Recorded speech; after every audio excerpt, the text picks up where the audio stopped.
I'm Ron Cantor. I want to tell you a funny story. I wrote a couple books. One is called Identity Theft, and one is called Leave Me Alone, I'm Jewish. It's my testimony. Well, I sent an email to my father who sends out our books, and it said, send it and leave me alone. Now, that doesn't sound very nice, does it? And my mother saw the email and she thought I was being rude.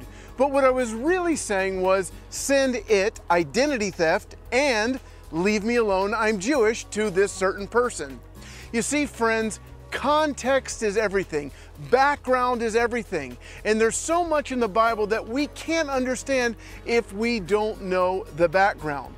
And the book of Romans has a very specific background in order for us to understand why Paul writes in that book so much about Israel. He doesn't write so much in Galatians or Colossians or his other books about the nation of Israel, but in Romans he writes a lot about Israel. He's got warnings about the Jewish people not to turn against them, not to judge them. In Romans chapter 11, he is very firm about God's continued calling on the Jewish people, and even warns the Romans if they judge Israel too harshly, they could be cut off from the olive tree, the household of God. Why is he writing like this? Well, in the year 49, when Claudius was the emperor of Rome, he decided to kick all the Jews out of Rome.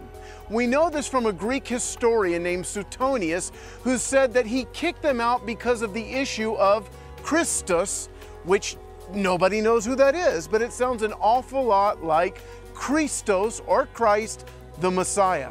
So what scholars believe is that he was so frustrated over the fact that Jewish believers and non-Jewish believers weren't getting along.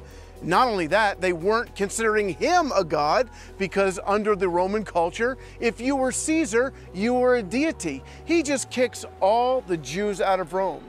And when they come back 5 years later, when Nero is now the new emperor, the believers in Rome begin to treat the Jewish believers differently, like second-class citizens. In fact, the great English Bible teacher David Paulson says they did not receive them back into the congregation at all.